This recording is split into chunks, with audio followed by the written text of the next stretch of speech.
10월 19일 장전 시장입니다. 요 3대 지수는 큰 폭의 하락이 나왔습니다. 빅테크 기업들의 엇갈린 실적도 있었지만 역시나 이 바이든 대통령이 이스라엘까지 날아갔음에도 불구하고 중동 리스크를 빠르게 해소하지 못한 게 가장 큰 원인이죠. 바이든 대통령 같은 경우에는 가자병원 폭발은 테러 그룹의 오발로 보고 있고 이스라엘과 팔레스타인에 대한 지원 패키지를 요청할 것이다. 자, 이렇게 되면 뭐가 문제가 되겠습니까? 여러분들. 지금 셧다운이 임시 예산안이 통과가 됐잖아요. 20일 뒤에 다시 합의를 해야 되는데 일단은 지금 공화당에서도 아직 하원 대표를 뽑지 못하고 있는 상황에서 만약에 가장 큰 걸림돌이 되었던 이 우크라이나 지원 패키지에 얹혀서 이스라엘까지 지원 패키지를 한다? 이렇게 되면은 합의 가능성이 계속 떨어지는 겁니다. 셧다운 리스크가 부각이 될 수밖에 없는 거죠. 이런 셧다운에 대한 리스크들이 시장에 나타났고, 그리고 미국이 이란에 대한 추가적인 제재 가능성이 나타날 수 있다. 아직 뭐 확정적으로 나오진 않는데 이렇게 지금 자료를 검토 중이라고 또 뉴스에 나왔습니다. 네, 아직 한국 뉴스에 나오지 않았는데 뉴스에 나오게 되면서 이란과의 관계가 좀 서먹해질 수 있다. 그렇게 되면은 이란이 지금 이스라엘에 원유 제공하지 않겠다. 그리고 아랍 국가들이 이런 이란과 하마스, 어떤 팔레스타인이죠. 팔레스타인의 이런 분쟁에서 팔레스타인의 지지를 계속적으로 호소를 하고 있는데, 뭐 다행스럽게 오펙에서는 이란이 제시했던 이스라엘의 원유 뭐 수출 금지 이런 것들을 무시를 일단 하긴 했는데, 그럼에도 불구하고 일단은 유가가 올랐습니다. 유가가 오른 이유는 아까 말씀드린 지지한 리스크도 있지만은 미국의 이 원유 재고가 엄청나게 많이 예상치보다 하이를 했어요. 지금 연유 450만 배럴이 감소했는데 이 예상 감소폭이 30만 배럴이었단 말이에요. 그래서 유가가 흔들릴 가능성이 굉장히 높아지고 있다. 골드만삭스에서도 그렇죠. 이 모건스탠이었나요? 만약에 이란이 이런 분쟁에 참여하게 되면은 국제유가가 200달러까지 갈 수 있다라고 전망도 하고 있습니다. 그 정도로 유가에 대한 변동성이 굉장히 커지고 있고 유가가 많이 올랐죠. 여기에 금까지 제가 전에 설명을 드렸죠. 이번 주 장전시장에서 금은 여러분들 가지고 있어도 이자를 안 줘요. 말 그대로 안전자산 중에 끝판왕. 그러니까 말 그대로 정말 살 게 없어서 이제 금까지 사는데 이 금 가격이 올라가고 있다는 거예요. 그러니까 지금 투자자들의 안전자산 선호도가 굉장히 높아지고 있는 상황도 주식시장에서는 부담이죠. 주식시장은 안전자산이 아니니까 이런 것들이 종합적으로 좀 겹쳐지게 되면서 주식시장이 크게 하락이 나왔다는 점들 확인하시면 될 것 같고, 사실 어제는 이 경기 부양책이 굉장히 먹히게 들면서 예상치 5%에 근접하게 중국이 경제 성장률이 나왔음에도 불구하고 증시가 떨어졌어요. 그러니까 지금은 중국의 좀 이런 경제 성장률이라든가 미국의 경제 지표 발표보다는 아까 말씀드린 지지한 리스크라든가 그걸로 인해 이어지는 파생되는 재료들, 셧다운 리스크들, 아니면 바이든 대통령의 어떠한 정치적인 행보들이 조금 더 시장에 영향을 많이 줄 수 있지 않나라고 좀 생각이 됩니다. 쉽지 않네요. 네. 좋은 뉴스가 많이 없어. 안 좋은 뉴스밖에 많이 없어서 네, 쉽지 않다. 지금 국채금리가 지금 보시는 것처럼 10년물 국채금리, 5년물 국채금리 제외하고는 다 5%를 넘었습니다.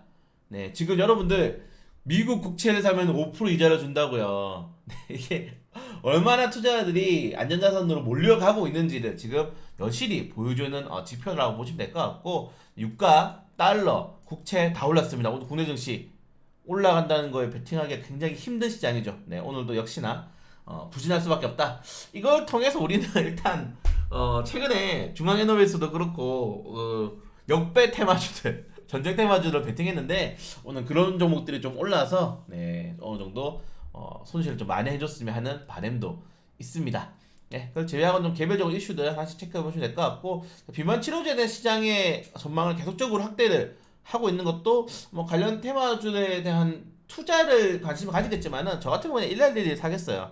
예, 아니면 노보노 디스크라든가 아무튼 우리나라 주식보다는 외국 주식을 사는 것도 나쁘지 않다. 물론 뭐 20%대의 수수료는 높긴 하지만은, 자, 그리고 JP모건이 주식 팔고 금 사라. 극단적이죠. JP모건 지금 전체적으로 뱅크 오브 아메리카, 골드만삭스는 좀 시장의 근원적인 흐름을 보여주고 있고, 뭐 JP모건이라든가 모건스탠리 형제 기업이죠. 형제 기업이기 때문에 이 두 그룹은 지속적으로 시장에 좀 안 좋은 이야기를 하고 있습니다. 그래서 증권사들 전망도 갈리고 있다는 점, 이것도 재밌게 보시면 될 것 같고요.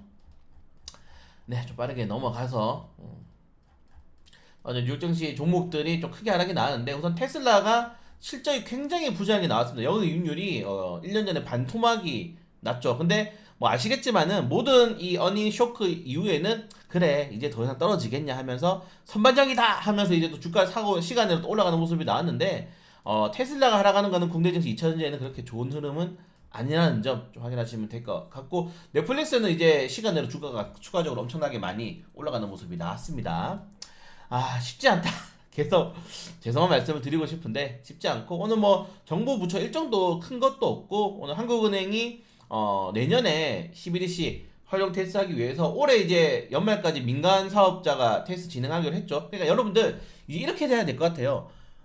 무조건 하는 거. 그러니까 제가 맨날 무조건 사야 된다라고 하고 있는 게 뭐 최근에는 뭐 디지털 교과서 전환 그리고 요것도 한번 추천했죠. 무조건 해야 되는 게 CBDC 그리고 무조건 해야 되는 게 정치 테마주등. 뭐 대선 총선 대선 해야 될 거 아닙니까? 그래서 무조건 하는 테마를 좀 바닥 종목일 때 주워두는 것도 나쁘지 않다. 그래서 로지스틱스 한네트 체크하시면 좋을 것 같고요. 자 오늘 뭐 개별적인 이슈들 삼성바이오로스는 이렇게 실적이 좋은데 그냥 지금 우리나라 주식은 실적 모멘텀 상관없어요. 삼성바이오로스 주식 보세요. 박살난 상태입니다. 네, 그럼 뭐 주식이랑 상관없다 생각되고 DB하이텍이 전력 반도체에 대한 개발에 박차한다 이런 것도 좀 긍정적인 뉴스를 볼 수 있는데 자 부정적인 뉴스가 조금 더 많다는 점들 특히 어제 갑작스럽게 한가가 나오고 이거 한가 나올 줄 몰랐나요? 작전 주고 다 알고 있었죠. 네 한가가 떨어졌다는 점 그리고 카카오가 임원진들 3명이 벌써 지금 구속됐습니다. 지금 SM 그 인수 전에 여러분들 주가 조작을 한 거예요. 이거는 기업을 어떻게 보면 해체해야 되지 않나 좀 생각이 되고 카카오 개인 투자자분들이 200만 명입니다. 그냥 제가 에코프를 걱정하는 게 이거예요. 개인 투자들이 몰린 종목들이 우리나라에서 잘 되는 꼴이 한 번도 없었습니다. 뭐 이렇게 반문하실 수도 있겠죠. 에코프로 그래도 100%가 텐베거가 갔는데 이거 텐텐버거 갔는데 뭐 그래도 대단한 거 아니냐. 여러분들 텐텐버거 종목들 매년에 한두 개씩 나옵니다. 근데 그 주식들이 지금 어떻게 되는지 꼭 확인하시길 바라겠어요. 그래서 개인 투자자 몰린 주식들은 리스크가 있다는 점 다시 좀 말씀을 드리고 싶고요. 오늘 한국금융통화위원회 네, 하는데 사실 뭐 확정적인데 중요한 건 여기서 스탠스죠. 미국 이렇게 국채 금리가 높으면은 금리 인상 가능성이 높아지거든요. 떨어뜨려야 되니까. 그래서 금리 인상에 대한 추가적인 기조를 할 수 있는지 오늘 신성 ST 신상장하게 되면은 신성델타테크가 죄송합니다. 단기적으로 조정이 나올 수 있겠죠. 그러니까 뭐든지 이 상장에 대한 기대감을 가진 주식들은 그 당일 나는 재료 소멸이 됩니다. 항상 좀 파셨으면 좋을 것 같고, 네. 그 제외하고는 뭐 없다는 점들 이 정도까지만 보시면 될 것 같고 다음 주에 공모 이슈가 많으니까 공모 많이 참석하시고 시그상장 종목도 또 많이 공략을 해보도록 하겠습니다. 자 역배 종목들 터지기 기대하면서 정리시간 마치도록 하겠습니다.